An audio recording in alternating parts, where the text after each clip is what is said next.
Shane, how far do you think you're off? That's it.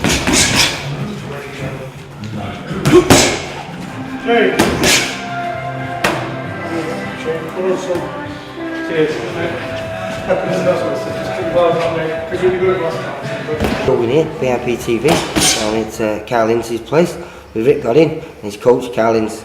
How you doing, lads? Great. Yeah, good, Lee, good, cheers. That was brutal, that, mate. 30 minutes in there, 3 opponents. Yeah, always is. Always tough. Well, we're not far away, is it? A week on Saturday? Yeah, a week Saturday, yeah, 16th, so looking forward to it. Getting back in there, not been out since Jenkinson in February, yeah, so ready to go, yeah.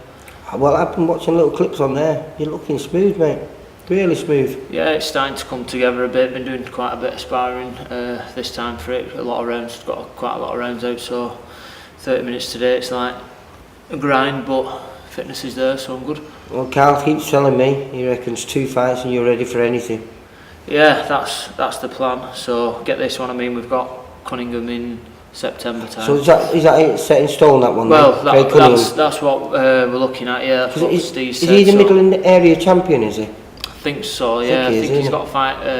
John Pegg's lad. Soon as well. I interviewed him about a year ago when I went down to see John. Nice lad, and you know he's got a good record, but.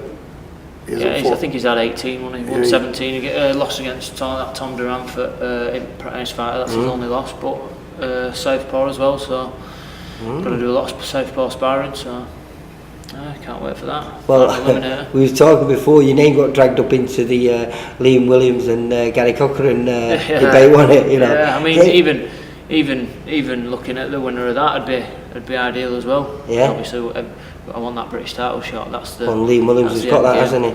Yeah, and whoever wins that. Who do you think will win? To be fair, it's one of them. That was a nudge there. Well, I mean, I'm quite impressed with Liam Williams. I think he's a beast. Yeah, very strong. Yeah, he's got good skills as well, and he's come from a good camp from Gary, who I know very well, and so I know he's going to be trained right. He'll show how good he is in this next fight against Corcoran. You know, like I said, we only took that fight 3 weeks' notice. You know, we spoke about it. I didn't want to take the fight, but Rick said I need to get back in the mix. And for 3-4 rounds, I thought Rick was dictating the fight. We had it where we had, but he didn't have enough in his tank in the last 3-4 rounds because he was very fit, that Corcoran. Definitely. And he beat you for a square, didn't he, Rick? But I honestly believe on a good day, he will beat him.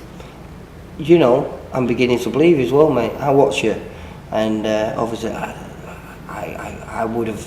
The way I judge it is, I would hate it to fight you, mate, because you just you're expressionless. You don't show anyone when you're hurt. You don't show anyone if you're tired. And you just keep going, you keep poking that jab out, and your footwork and your movement and those tricky little shots you do. Tricky is a very appropriate name on the back of your t-shirt there, mate. It's you're a joy to watch, mate. Yeah, it really is. I do. You know, it's it's not like Morgan, who's a little bull who's just been moving down there. What you do is I don't see that many people doing over here. People probably forgot, but Rick was ranked number 2 in Britain, and he was on the verge. I think he was on the verge to fight Liam Smith, and the problem was he had a shoulder injury, so he was out for 2 years. Yeah.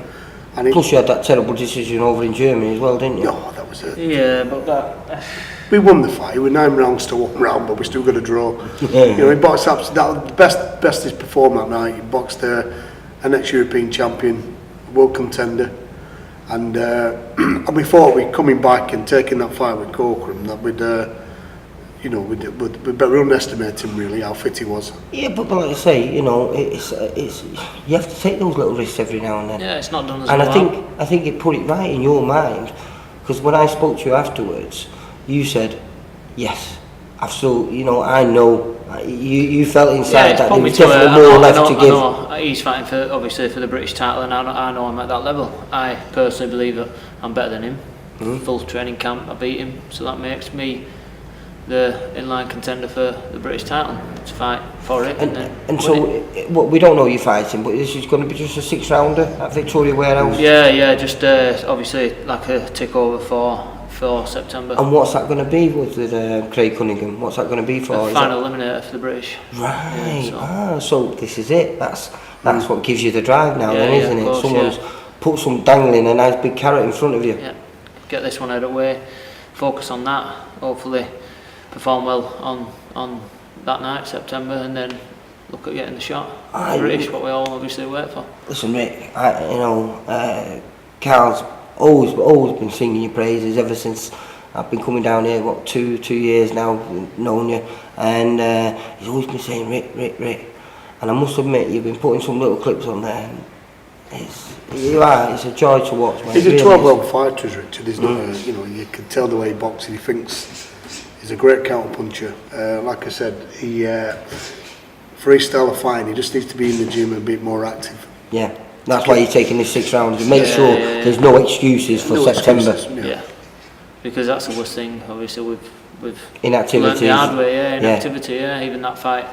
Well, we knew what level he was at. Coming back, even if it was 3 weeks' notice, it was a lot of it were like not making excuses, but 2 year out with the shoulder, and then like had that fight in February, then jumped straight in there. You know what I mean? And then 2 fights after a 2 year out. I've learned that over the last couple of years. I chat to fighters, and you all, they've been away maybe 18 months to step back in, and then they find out suddenly inactivity is the biggest killer. Don't underestimate Corbin, because he is a good fighter. Yeah, he's a good pressure fighter, and he's a very fit lad.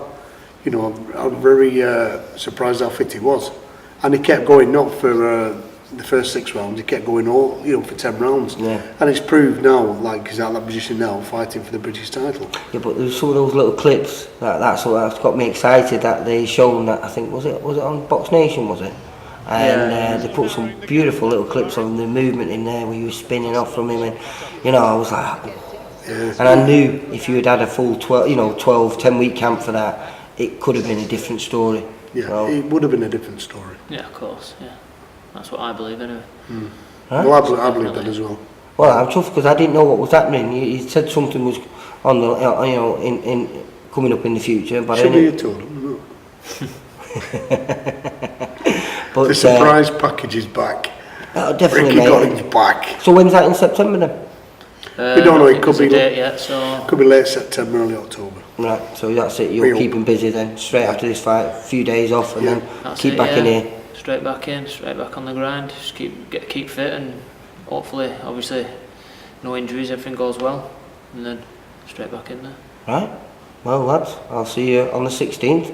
Hopefully, chatting to you with another win, and then chatting to you about a final eliminator. Yeah. Cheers, Lee. Happy days. Thanks, Lee. Cheers. Take care. Bye.